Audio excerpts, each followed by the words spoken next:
LabCoatAgents podcast. Welcome back, LabCoatAgents, to another episode of the LabCoatAgents podcast. And I'm actually really excited for today's interview because I have a feeling I'm going to learn like 10 new things here. Because this young lady that we are bringing on is like 10x smarter than probably most of us. Her background is as a chemical engineer who also studied material science. I didn't even know what that was until about 3 minutes ago. And I already warned her, I've got some questions for her. So this is coming. But she has taken kind of a shift in her career and moved over to our world, in the real estate world, where she now is a co-founder of a platform called the Housing Joint Venture, where she helps professionals explore income property ownership as a safety net to diversify or create wealth. And we are going to talk about that today for two purposes, primarily. One, obviously, you as realtors and those of you listening today, you might want to be a better investor, and she's going to help you do that. Also, she's going to help you on to kind of learn how you can educate your buyers, your potential investors, about how they can be better investors. So without further ado, welcome to the show, Richelle Delia. You got it. You got it. Thank you so much for having me. It's my pleasure to be here. Awesome. This is going to be fun. Usually I'm interviewing, very obvious guests that have a relation to real estate, right? And I would say that with a background in chemical engineering and material science, what the heck? Like, tell us about kind of how you got to where you are and what led you to this point. Absolutely. And it's not as disjointed as it sounds. It's actually a very cohesive story. Perfect. Give it to us. I will. So yes, I studied chemical engineering all the way throughout. So undergrad all the way up to a PhD. But I will say my dad was a petroleum engineer. And one of the things that he always told me was, it doesn't matter how educated you are, life always happens. And so what that means is you need to have some own financial resiliency on your own. And so I kind of grew up with the idea that you need to have something else in your back pocket. And I pretty much determined pretty early that real estate was my path. I fell in love with HGTV, like I think a lot of us did. And so very, very quickly, like immediately out of undergrad, I bought my first little condo to live in Austin, Texas, which, I don't think there's a better place to spend your 20s than Austin, Texas. Just fabulous. So anyway, I bought that little place and I just rented out the spare bedroom to my department mates. And the idea was, just to keep it as a little rental. I didn't have really big real estate goals at the time. My idea was, I'll be a professional engineer and I'll get a few houses along the way. And if I have 10 houses by the time I retire, I will have made it. $1,000 a month. That's 10 grand. All things good. Well, it kind of happened that way, but on a much more accelerated path. So when I finished grad school, I started my career in the building materials industry. So I got a job looking behind a microscope at what are building materials, roofing, shingles, insulation, the stuff actually used to make a building. And, I sat behind a microscope and kept doing what I was good at. But I moved to Columbus, Ohio. And let me tell you, Ohio at that time, this is about 2014 or so, it had not fully recovered. And so long story short, I ended up really accelerating my portfolio growth and having about 14 units within 2 years of starting my first, dare I say, big girl job. And so you kind of have to reevaluate your goals when you reach them very quickly. And so I remember one afternoon, I went to this small apartment community that I have, and I just kind of drove around, and it was previously an eyesore in the community, like vacant, boarded up, an eyesore, totally not pretty. But at this time, it was totally fully renovated and fully occupied. And I just went on the afternoon, I needed to change an air filter or something. Everyone was minding their own business. Children playing in the yard, the moms are, sweeping off the stoops and everything. But it hit me. If we hadn't taken the risk of actually going out and saying, hey, I can be an actual influencer in this community and actually be the person to make this not just a building, but actually a place where people's lives happen. Wow, it would not have transformed. And so at that point, like, wow, there's more to real estate than just numbers on a balance sheet. This is where people's lives happen. And for me, it felt like investing at a much larger scale was imperative and really something that I needed to take a more active and proactive role in. And so that's where Housing Joint Venture was born. I love it. I've got a few questions. I got a few things to unpack there. First of all, you were replacing the air filter? I mean, but you don't have people for that? I know. I'm terrible. Hopefully some of the other agents can empathize with me of needing to build a team. So with that property, just because I'm curious, Yeah. did you do the so did you buy it when it was in a poor condition and then you Yes. upgraded it? You did. Okay. Yeah, so this was actually back in the day when Freddie Mac and Fannie Mae, they did bulk sales. So basically, instead of just buying, they had basically types of property, and so instead of just buying one, you had to buy them like multiples of them. And so actually, this was a condo community. There are 11 units, and the previous owner had purchased them all and brought them all into one, and basically got a blanket note on it. He lost them for basically they went under foreclosure process, and so I was able to buy 10 of the 11, well actually 9 of the 11 at that time, and then number 10 came later. So it was a Freddie Mac sale. Interesting. And so, and we probably get into this, but here I go diverting already. I'm No curious problem, no because I problem. think this is important for people to hear, especially anybody, really, literally anybody is a potential investor in real estate. We all think about that at some point in our lives. You appear to be very young to me. And I am in my early 30s, okay, so so I did. you are very Yes, young. I am. And Like I mentioned, you were very younger then. I was very younger then, so I think I was 27, 7, 8, something like that. Okay, so Yeah, had to be 8. how did you go about financing and then also paying for the rehab? I think a lot of people would be curious as to how you were able to do that. Yeah, absolutely, and I'm totally transparent. So like I said, mentioned, PhD in chemical engineering. I had a day job, healthy salary. So making 6 figures, it's easy to get financing. Easy peasy as that. Simple as that, huh? That's what it is. So I'm Awesome. sorry if that's disappointing to anyone. No, But not at all. honestly, my story. I think there's a testament to just doing it the right way. You probably maintained a high credit score, and you probably maintained your credit, and you did it the way you're supposed to do it, right? Yeah, it was very simple in that regard. And I will say it was not simple to get it financed because it was completely vacant at the time. And so the number of and I'm sure the agents already know that you wouldn't go to a big Chase Bank, Bank of Right. America. You're going to go to a smaller regional or community bank. And I had to sell it. Like, no, make no bones about it. I literally had to make a proposal, like a prospectus, and say, this is what we're looking for. This is our lease up schedule. Here are photos of what it looks like as is today. And based on the renovation timeline, what the market rate rent is, we think we'll be able to have X amount of income.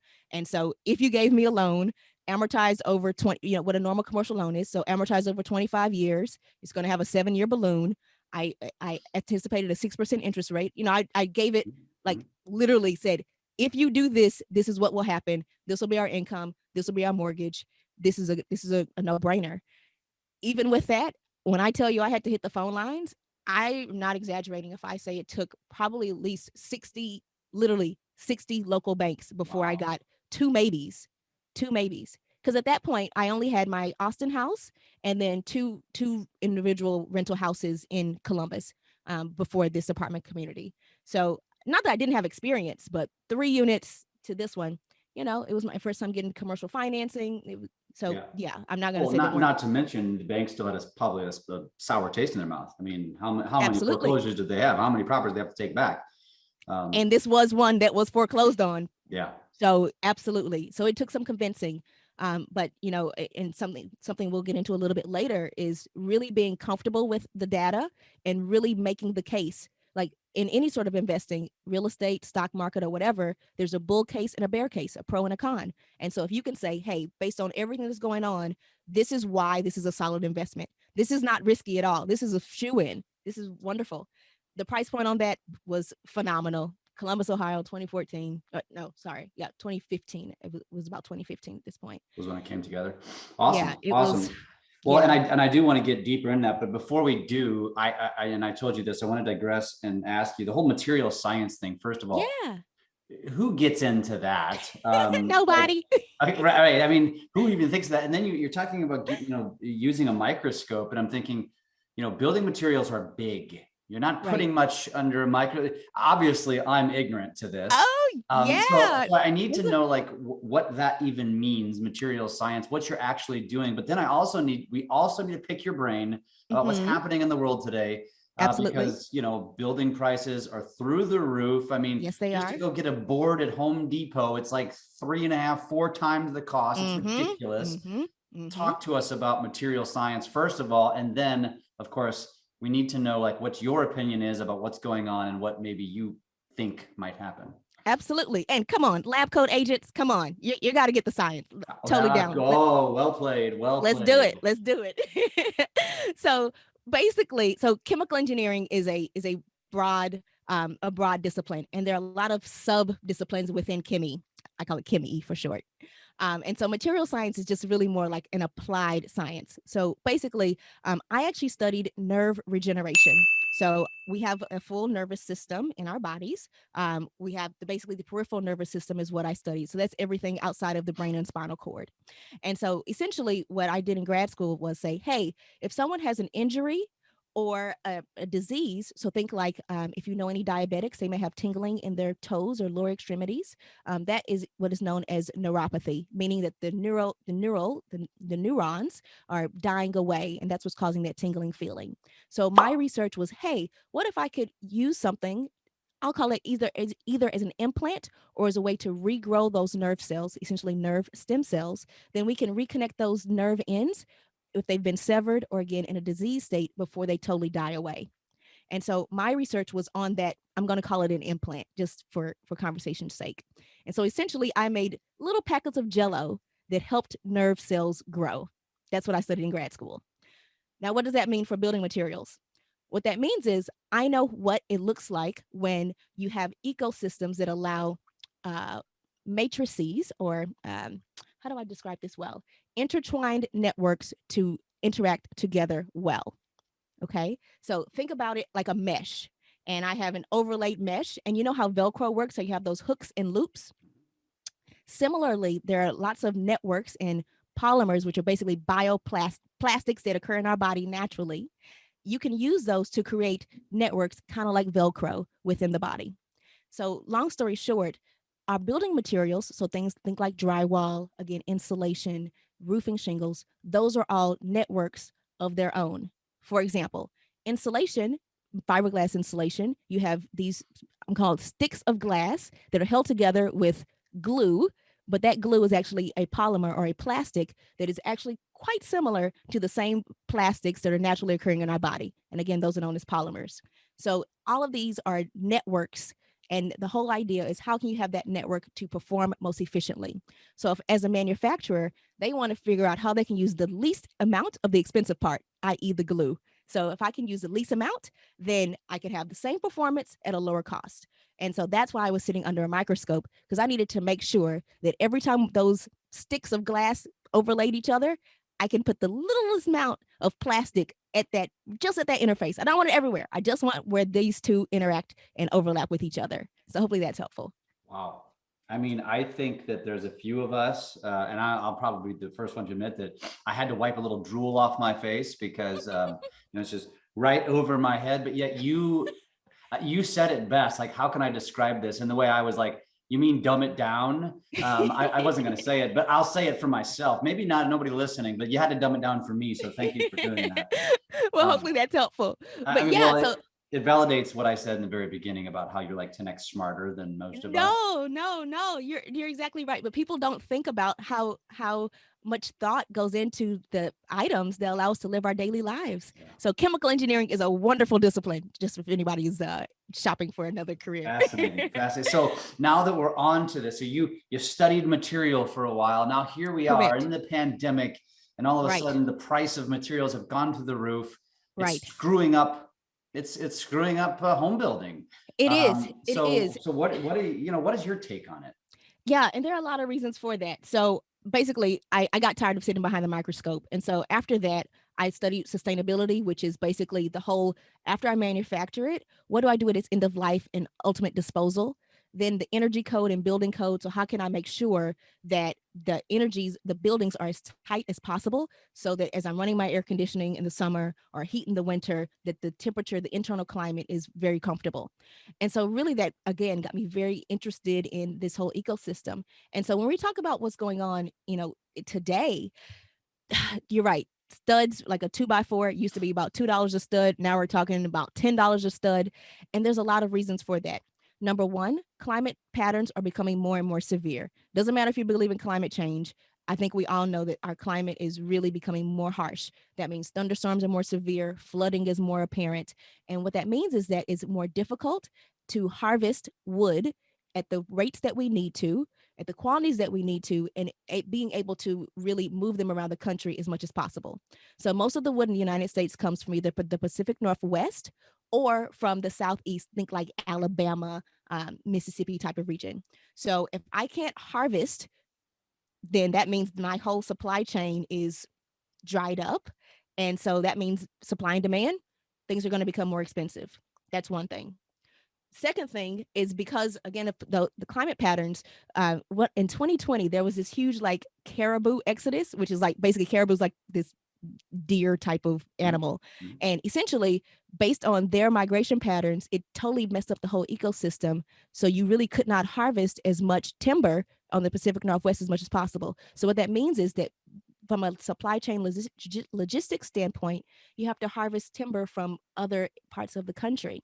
Again, really compressing our supply chain. Number two, Wait a minute. land prices are very What the heck- expensive. What the heck did the caribou have to do with that?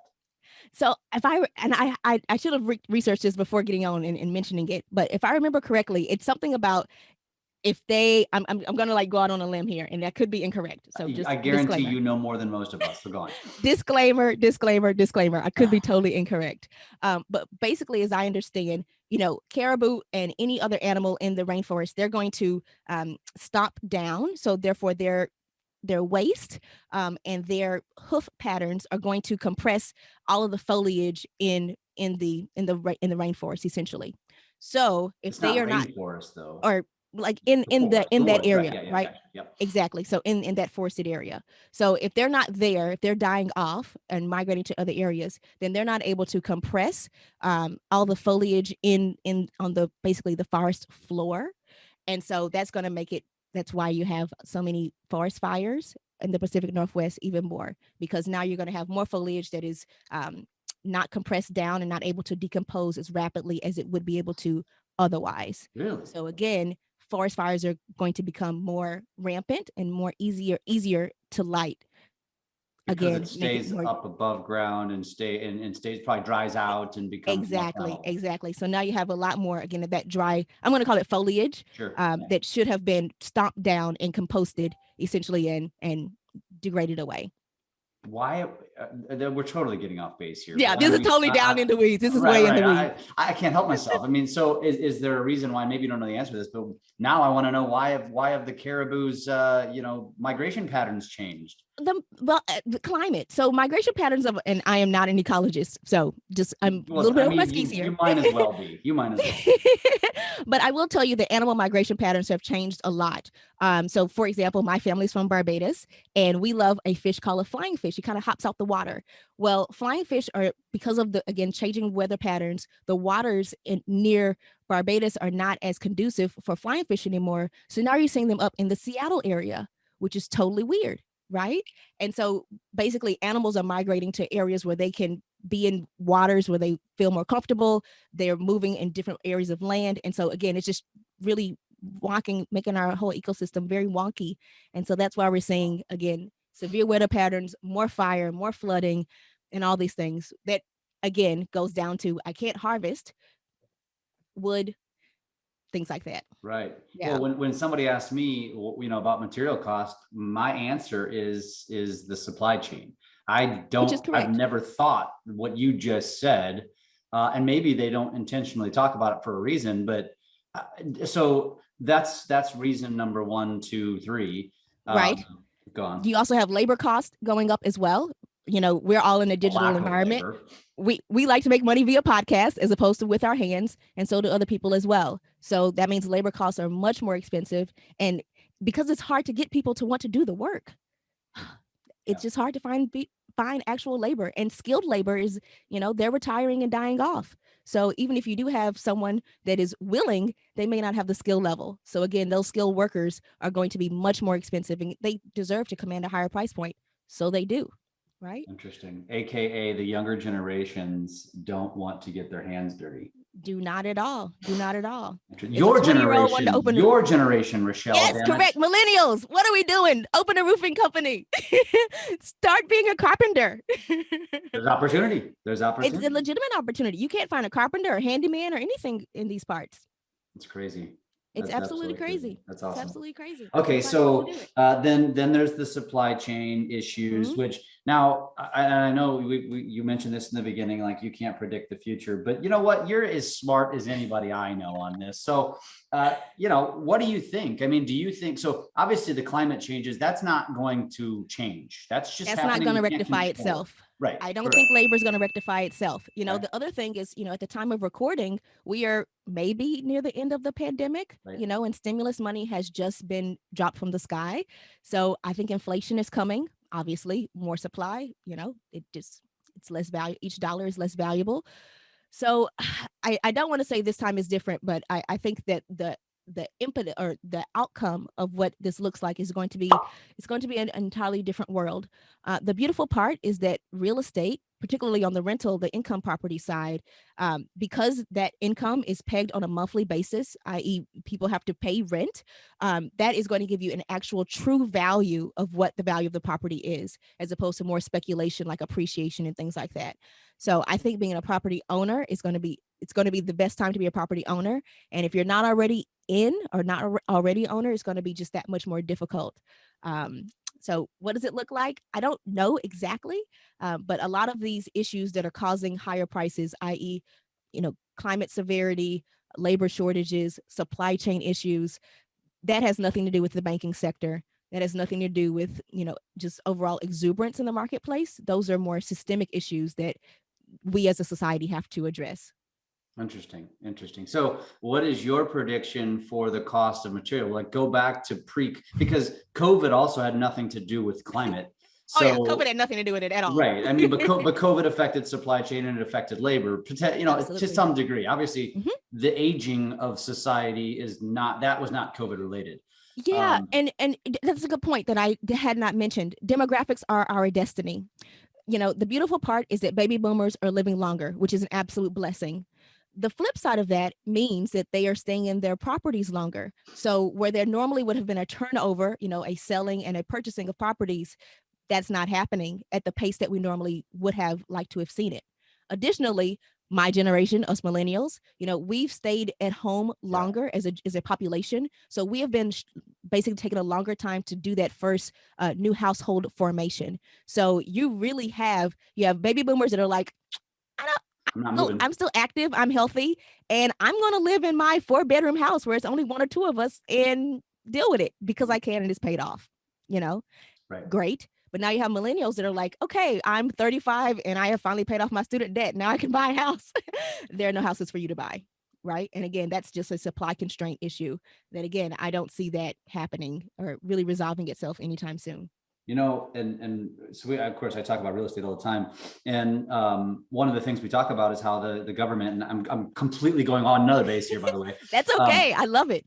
We can wax poetic. They're doing this $15,000 first-time home buyer credit right now, which just makes absolutely no sense because there's no houses to buy anyway. And it's like, why don't you take that money that you've allocated and put it towards builders or put it towards driving down the cost of material, But politicians are smart. Come on, or are they? Politicians are politicians. Okay. Politicians are politicians. Good answer. Their main goal is to stay in office. Period. Yeah, and make sure that making sure that their pensions and whatnot are healthy. For the rest of and their lobbyists are well paid, and that's what their job is. So, yeah. Interesting. I still believe though that as a politician, you staying in office is we are way off base here. But staying in office is a part of doing what's best. That's going to receive great public, results and receive, positive results. Right. And I mean, I know what you're. Marketing is a beautiful thing. Marketing is a beautiful thing, and it's all about how you phrase it. Right. If I can market something that I am doing good for the underdog, then I'm going to win over hearts and minds. I think one of the biggest detriments, to be honest, is this whole moratorium on evictions, because what you're doing is a supply constraint. So you're telling people I don't have to pay rent. Yeah. okay, but I still have to pay mortgages. Landlords are business owners, period. And when supply rates go up, you pass those costs, those additional costs onto the end consumer. So hello, rent is going up. So while you're like really trying to vindicate or make the landlord out to be the evil person, you're really shooting yourself in the foot, because now their cost of holding the building is going up, and they're going to pass those. They have to recoup those costs. Like there's no free lunch in this world. Right. So rents are going to go up, and people that are already complaining about housing affordability, which is real. Housing affordability is real, right? That's the work that I do. So I totally get it and understand it. But that's not the way to resolve that. That's not the way to resolve it at all. So yeah, it's the same politics thing with are beautiful, or an interesting thing. It's the same thing with mortgages too. And like what's going to come when it stops, and all of a sudden people have to start paying their mortgage again or paying the rent again. Like what's going to happen? That's what we don't know, right? That's what we don't know. The fallout is going to be, I think the fallout is going to be unprecedented, because we're going to be in an inflationary environment, that's why it's going to be different from 2008. 2008, we were not in an inflationary environment. So you really could pick things up for pennies on the dollar. What happens when that dollar isn't as valuable? Yeah. Well, and that's a great segue. It's a great segue to what we're supposed to be talking about. Hopefully we're entertaining some people. And I think this is actually really good. I hope so. This is fun. I'm loving it. I'm absolutely loving it. So with all of that said, and we're talking about the moratorium, you're talking about the climate, you're talking about building costs, we're talking about all this stuff. I have that mindset of when the sky is falling or when the sky is sunny, where's the opportunity? Right? Where's the opportunity? And I think that's a big, powerful message that you have to share today about your story and what you do. Yeah. And that's what we want people to understand. Where is opportunity here? So let's get into that piece of this, because that's kind of why you're here, right? Yeah, no, absolutely. One, I'm here to wax poetic about real estate, because who doesn't love to do that? But no, you're exactly right. When we're trying to figure out where there's opportunity and where's that leading edge, because we're all trying to get an edge out in the marketplace, it's really about how can I take the second guessing and really that emotional driver? How can I remove that so that I can confidently make decisions? And, I'm a scientist, you love the science of real estate as well. And so really it's about how can I use data to empower my decisions? At the end of the day, whenever you're purchasing a property or investing in a larger syndicate, you want to make sure that you're part of that, being in the path of progress. You're not trying to be the person beating the drum saying, hey, believe me, believe me. You're saying, hey, these are all these indicators that tell me that this train is going in the right direction, and all I need to do is hop on board. And so that's really what I spend a lot of my time doing, is really helping investors figure out what I like to call key performance indicators. And of course, I didn't invent that. Corporate America, any big corporation, they're going to say, hey, these are the key metrics that we need to hit. And either this investment decision, it meets these metrics or it doesn't. They create a business plan for everything that they do. But I don't know what it is about real estate. Maybe because it's just so simple. We think, oh, I just buy a house and rent it out and I was going to go well. And 6 months later, you're crying on the floor, wondering why you're not getting paid rent. Not that I know from experience or anything. I do. I can write a book about failures in real estate. Look, exactly. So, whenever you can say, hey, what are the metrics that I want to hit that are going to inform my portfolio growth? It's going to help inform my net worth growth. Then you can say, okay, if I'm trying to make, I'm just going to use some numbers just for the sake of illustration. If I need to make $10,000 a month, that's a worthy goal. But if I'm trying to make $50,000 a month, then my decisions, right, and the scale, I probably need to adjust some things, because my time horizon is we all only have a finite amount of time. And so it's really about scaling what your actions are based on what your goals are, and then basically back calculating, okay, these are the metrics that I need to hit. This is the, ROI or cash on cash return that I need in order to make this a reality or not. Cool. So let's get into it. Let's talk about, kind of what you're doing and what, let's maybe give an example of what you're talking about here, because again, you're using, terminology like KPI and ROI and cash on cash and all this stuff. And frankly, listen, if you're a realtor listening to this right now and you don't know what those things mean, gosh, I don't know what to say. But you're going to learn now. How about that? I'm not going to say Yes, anything. you're absolutely going to learn today. Yes. Today is your day. That's right. So let's talk about that. Let's talk do about it. that as it relates to investing and creating that wealth and building a real estate portfolio and all that stuff. Yeah, for sure. So I like to think, so I'll start with how I like to look at the numbers, and then we'll bring that back into the real estate investing business plan. So how I like to think about growth is you can look at buy and hold property, because that's what I love. I'm like some people are a Bitcoin or BTC maximalist. I'm a buy and hold maximalist. Dogecoin, don't even get us down that. Right. Oh my goodness, Elon, what did you do? Like. But when I like to think about buy and hold, there are two ways that you can think about your portfolio growth. One, of course, is that monthly revenue, right? So cash flow that Robert Kiyosaki made famous. The other one is your net worth goal. So that's when you flip through Forbes and they say X body is worth so many $1 million. They're talking about their ultimate net worth. And so there's no wrong answer, right or wrong answer here, but you have to decide, am I playing a net worth game or am I playing a cash flow game? Because again, those strategies are different. So when people are playing a net worth game, they're saying, hey, I might sacrifice monthly income because I know that this property is going to increase in value. So for example, as I mentioned, I started investing in Austin, Texas. Wonderful city, absolutely wonderful, fabulous place to live. Terrible for cash flow, absolutely terrible. But I ended up selling that property for literally almost double what I paid for it inside of 5 years. That's bonkers. That, in my opinion, that should not happen. Mm-hmm. But, Austin is just on this huge upward trajectory, and, they keep publishing that it's the best place to live. And so, I think that's the secret to getting the appreciation wherever you invest. Probably helps. It definitely marketing, man, marketing. That's the ticket. So that's one aspect that you can choose to employ. A second aspect that you can choose to employ is, of course, cash flow. So that says, hey, I'm going to purchase this property and I'm going to use it for its monthly income. And if I sell it for the same amount that I paid for it, I'm okay with it. And some people may be like, oh, that sucks. Not necessarily. What if you bought a Toyota, you bought a car, you drove it around for 5 years, and then you sold it for exactly what you paid for it? Is that a loss?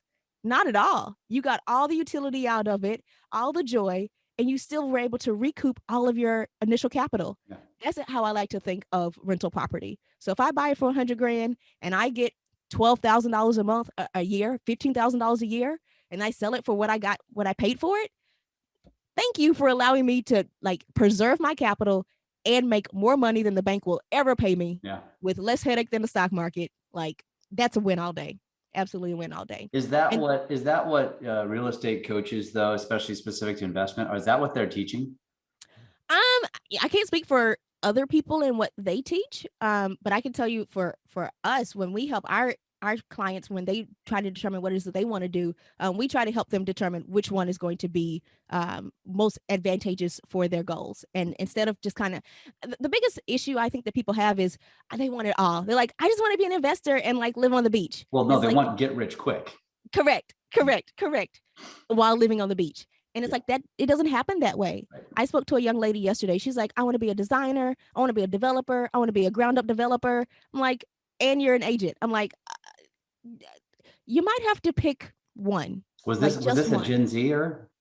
She was not. She really? Was not. No, she was a Gen Xer.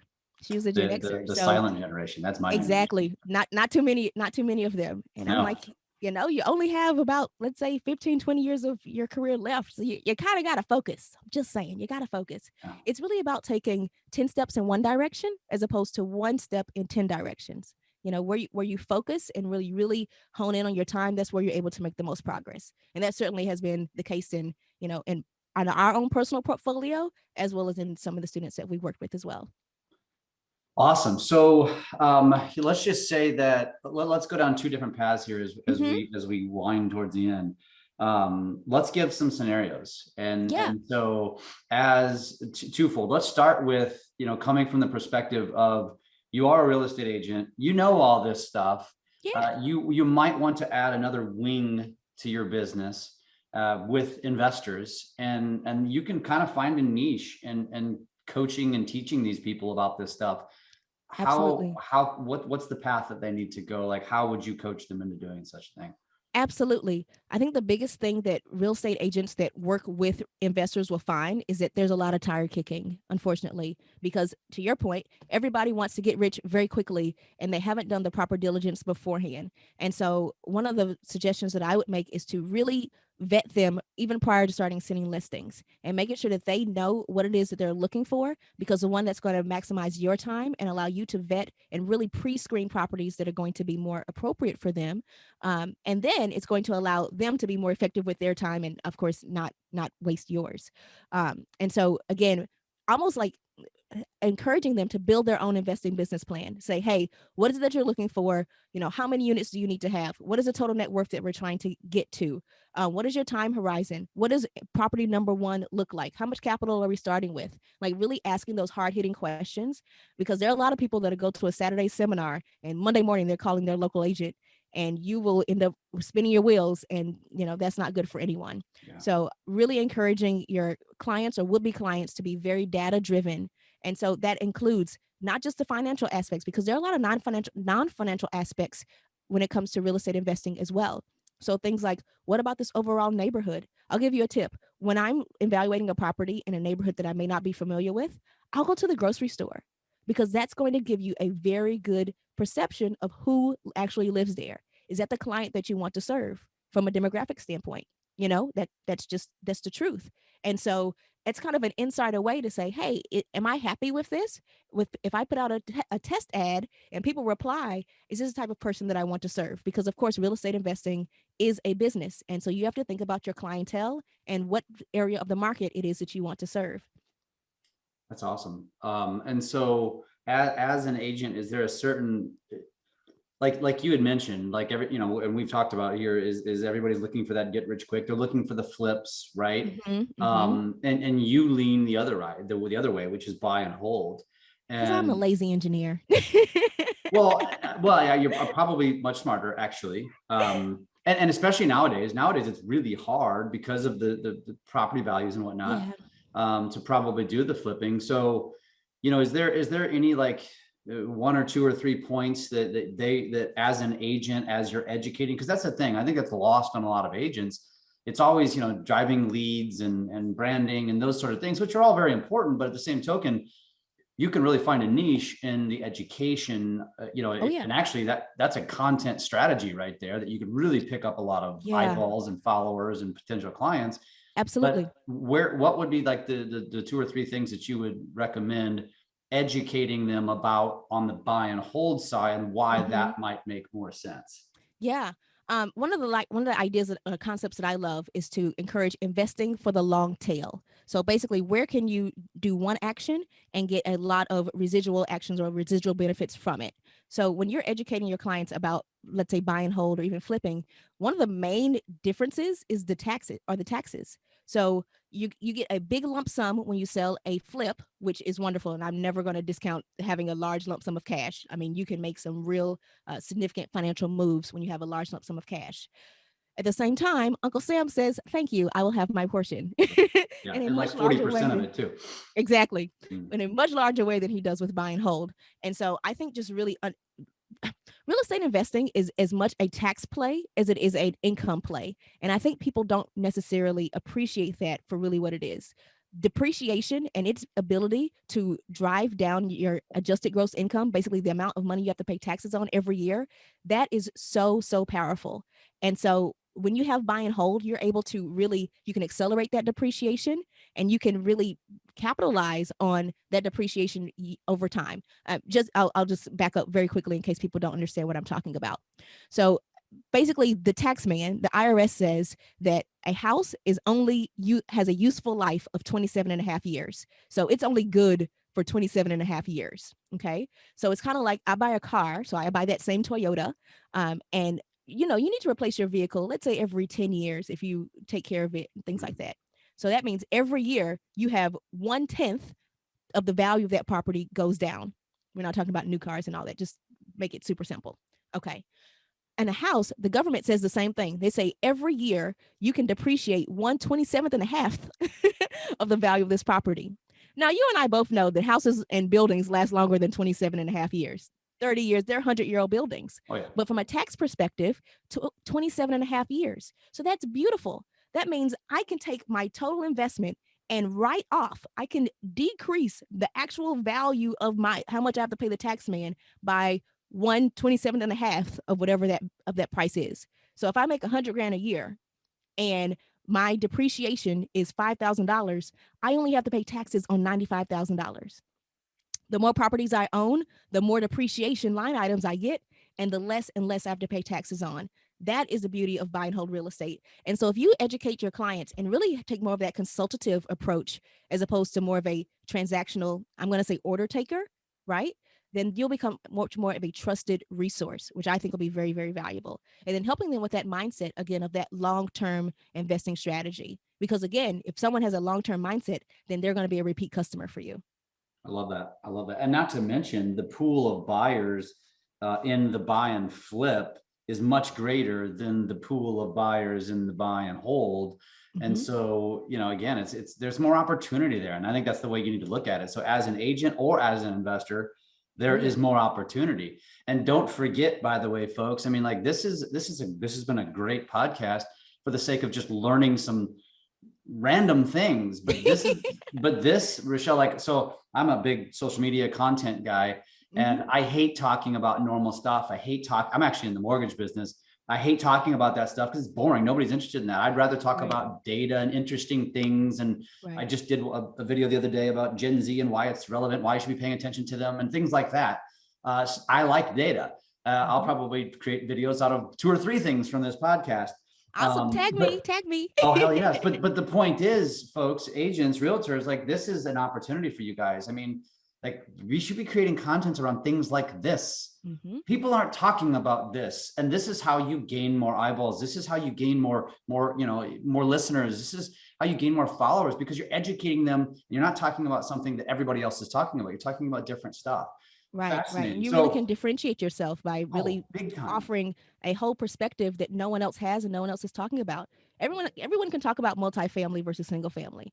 People can't talk about how climate severity impacts supply chain and how that impacts building costs.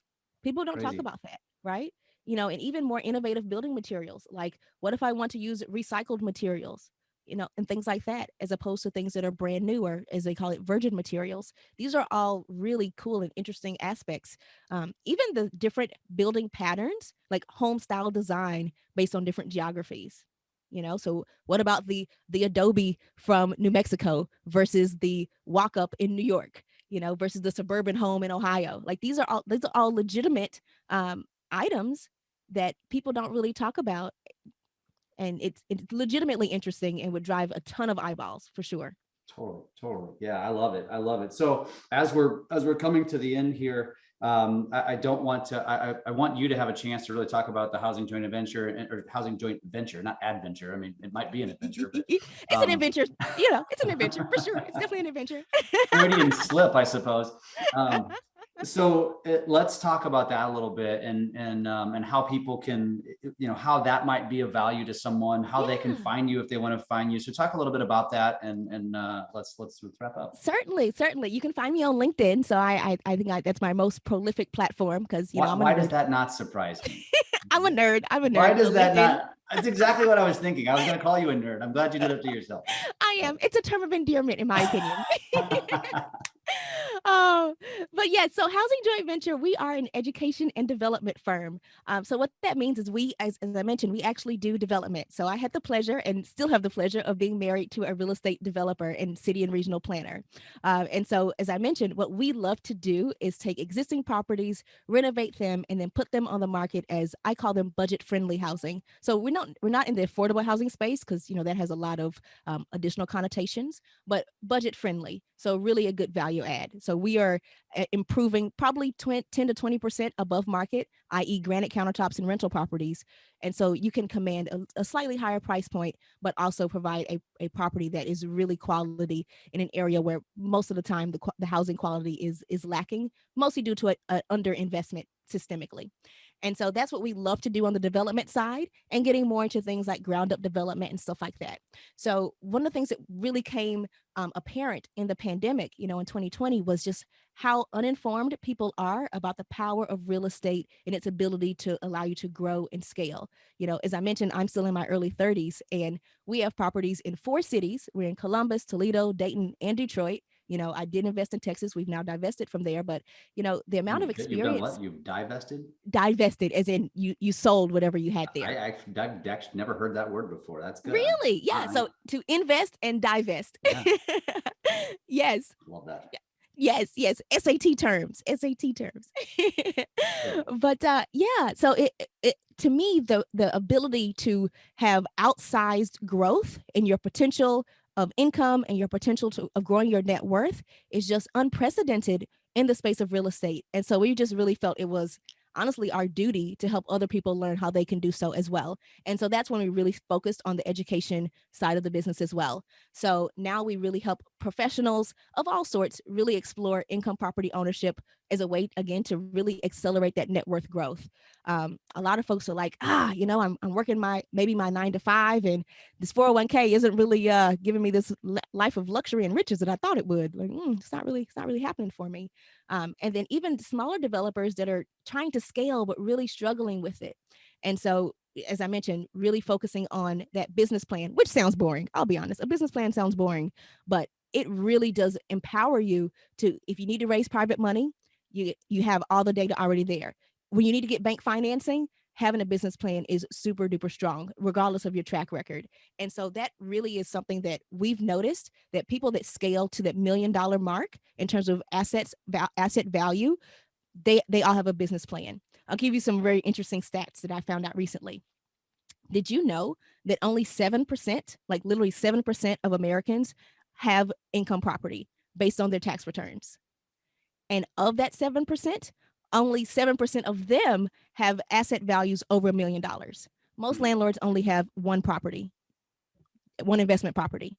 And so to really not just be an investor, but an investor at the $1 million mark, you are 0.05% of the population. And that's the $1 million mark, meaning equity position? Exactly. Equity position. Exactly. Which is crazy because it's not that hard to meet, especially in a market like this. It's really not that hard to meet. True. Yeah. And so it's really bonkers. It's like, okay, so people, you can get started, but people tend to struggle. They tend to quit. We all know people that used to be in real estate. And so what is it that really separates those millionaire investors from those that struggle, quit, and, never really get their footing underneath them? And it's really about being able to make decisions quickly and being confident in that decision making. And so again, it's about really forming your own key performance indicators and then building a plan of implementation. And so that's what we do. So that's how my nerdy self helps other folks in real estate. That's fascinating. And honestly, I'm a little surprised that 7% are investors. That seems high to me. That's actually impressive. Now, the 7 of the 7, that actually doesn't surprise me. Right. Because it makes sense. It's the best of the best. It's it's the 5% or the ones making the most money out of it's the kind of thing in any company. This is fascinating. Correct. We can find you on LinkedIn. What about you? Website? Can we find you anywhere absolutely. else? Yeah, absolutely. If you're looking to learn more about our education and how we help folks, you can go to our website, housingjv.com, or specifically theinvestingbootcamp.com. So that tells you all about our boot camp where we help investors really learn how to grow and scale. And so certainly housingjv.com. What was the second correct. One? The investingbootcamp.com. And certainly if any agents are looking to basically help their clients, we're certainly very happy to offer a referral fee for their recommendation. So certainly happy to work with them in that regard if they think it'll be helpful for their clients. I mean, that's actually really smart as an agent too. If you refer a client into this platform, all you're doing is empowering making them a stronger client for you. I would think most will come back to you as the agent. Oh yeah. Because you were the ones who put them into that. That's really great. I love that. Absolutely. Now, are you anywhere else? Are you Facebook, Instagram? Are you anywhere else? I am not as prolific, but I am. So @housingjv on Twitter, on Instagram. My personal one is linked there as well. I am RTD_PhD on Insta. RTD? So, yes, like Richelle, my maiden name was Thomas. So Richelle Thomas Delia _PhD on Instagram. Got it. I need to know these things because Yes, you do. Yes, you do. That's right. Awesome. This has been great, Richelle. This has been fun. I've already thought about, as we've been talking about, some of the things that I will post about this, but Oh, absolutely. I look forward to interacting along the interwebs. And like I said, tag me. I'm getting better at Instagram. I am. I'm a millennial. I should be. you should be. That's I right. should be all over the place. That's I right. need to get better at it. That's right. I love it. If you'd have asked me when we started this podcast, are you going to talk about caribou migration? I'd have been like, what the hell are you talking about? I'm going to have to send you a caribou article. Please, actually, I'm going to go Google it as soon as we get off caribou this. migration patterns. Correct. Yes, please do, because I'm going to turn that into content. I love it. This has been fantastic. You have been a joy to talk to. Thank you so much for being on. Oh my goodness. It has been an absolute pleasure as well. Thank you so much. And it has been my pleasure to be here. And I'm just so excited to be a part of the community now. Awesome. We're glad to have you.